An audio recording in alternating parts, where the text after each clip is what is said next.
કેમ છો મિત્રો? મજામાં? જય સ્વામિનારાયણ, જય શ્રી કૃષ્ણ.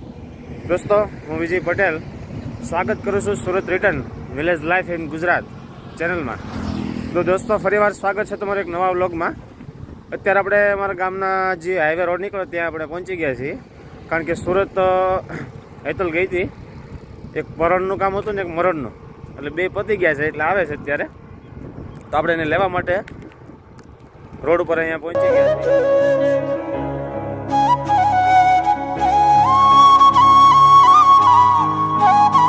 દીવા ક્યાં ગઈ હતી? જય સ્વામિનારાયણ, જય શ્રી કૃષ્ણ. ડાયરાને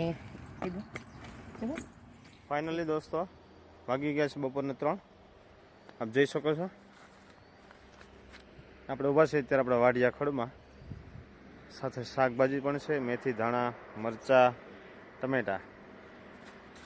તો હવે ચા પાણી નાસ્તો લઈ લઈ, પછી નિત્યને આજે જવાનું છે પ્રવાસમાં, તો એની પણ તૈયારી કરવાની છે. તો બેગ તૈયાર કરી 2 થી 3 દિવસનો એનો પ્રવાસ છે. સોમનાથ છે, પછી દ્વારકા છે, એ આખો પટ્ટો લેવાનો છે ને, એટલે 3 દિવસનો પ્રવાસ છે એનો. તો આપણે એની પણ તૈયારી કરીએ. શું ખાશો? હે શું ખાશો તું? હા, નાસ્તો પાણી આવી ગયા છે આપણે સુરતથી. અમારા હાળાએ મોકલો છે નાસ્તો. કાઢે જવું છે? ક્યાં જવું છે? ક્યાં જવું? ગાડીમાં નથી જવાનું. સુરત જવું છે? શેમાં જવું છે? બસમાં જવું છે? તને બસમાં નથી લઈ જવાની. નહીં, તને સનડામ બેહાડીને લઈ જવાનું છે. બેન જવું સુરત? હેમાં જવું છે? બસમાં જવું? બસમાં નો મજા આવે, રોદા આવે. તો ટુ વ્હીલમાં જવું? હેમાં જવું? ગાડીમાં જવું? ગાડીમાં ન જવાય, સનડામ જવાય. સનડામ જવું? તો સુરત જવું છે? કેમ?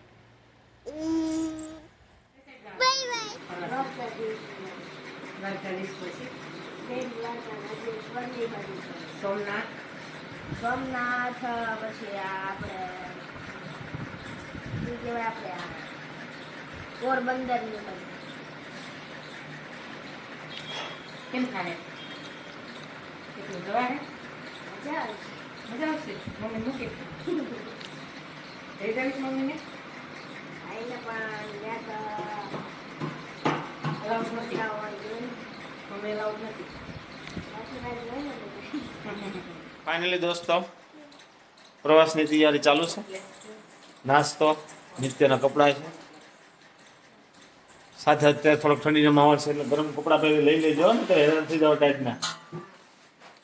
નાસ્તો તૈયાર થઈ ગયો. સોયા ચિપ્સી ગાંઠિયા છે, પછી કોર્નફ્લેક્સ છે, આમાં કોર્નફ્લેક્સ છે, બિસ્કિટ છે, ડાર્ક ફેન્ટસી બન છે, સ્પાઈસી બિસ્કિટ છે. નાગરીવાએ ભૂકો કરી નાખ્યો છે ડાર્ક ફેન્ટસી, એ પણ નાખવાનું છે ભાઈ માટે સ્પેશિયલ. વેફર છે, બાલાજીની બસ એટલું. આમાં બિસ્કિટ છે, નાનખટાઈ છે, ચીક્કી છે. દોસ્તો, છોકરો પ્રવાસમાં જાય એટલે આપણને પણ આપણું બાળપણ યાદ આવી ગયું છે. કે હું અત્યારે નિત્ય પણ 5મું ભણે છે, હું પણ 5મું ભણતો ત્યારે પ્રવાસમાં ગયો હતો ગામડેથી, સ્કૂલમાંથી આપણે. તો ત્યારે પણ આ જ રૂટ લીધો હતો અમારે પ્રવાસમાં. કારણ કે સૌરાષ્ટ્રમાં તો નજીક સૌથી આ બધી વિસ્તાર જ આપણે થાય. સોમનાથ, દ્વારકા છે, સત્તાધાર છે, ભાલકા તીર્થ છે, તુલસીધામ છે, એ બધી વિસ્તારો નાના હોય ત્યારે આપણને ખૂબ જવાનો આનંદ આવે. એટલે આને પણ એવી ઈચ્છા હતી કે મારે પણ જવું છે. હેતલને ગ્રીવા ગયા હતા સુરત, ભાઈને પણ જવું હતું, પણ સ્કૂલની રજાનું સેટિંગ આવે નહીં. એટલે મેં કીધું ભાઈ તું સુરતનું રહેવા દે, આપણે જવાનું છે પ્રવાસમાં.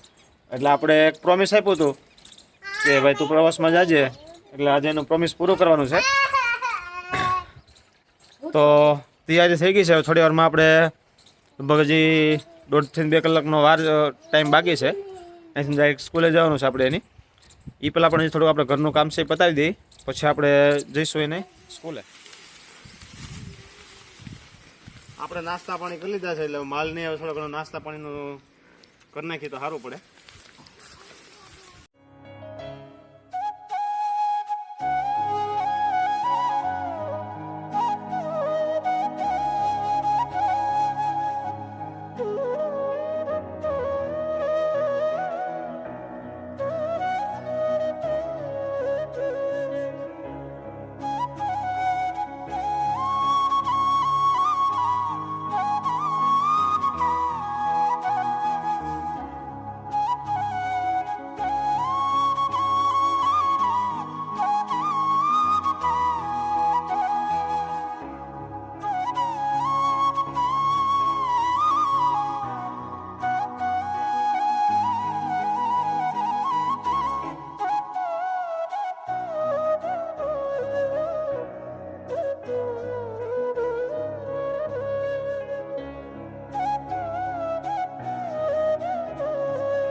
પાઈ લીધા છે.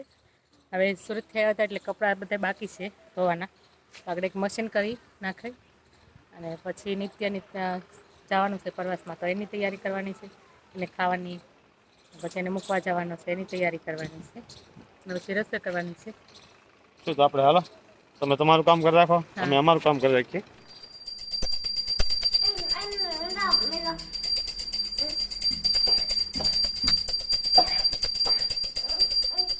ફાઇનલી દોસ્તો, નિત્યને પ્રવાસમાં મૂકવાની જવાની તૈયારી થઈ ગઈ છે. આપણે જમી લીધું છે, ભગવાનની આરતી પણ કરી લીધી છે. તો હવે નિત્યના મમ્મી પપ્પાને પગે લાગી લે, આશીર્વાદ લઈ લે, એટલે જવાનું ચાલો.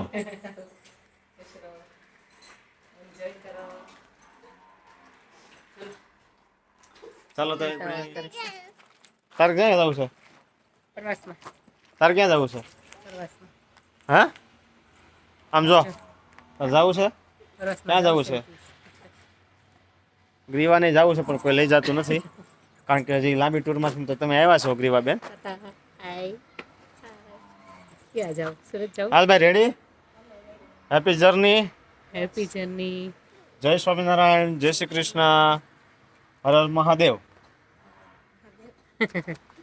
તો ચાલો, બધા આશીર્વાદ આપજો.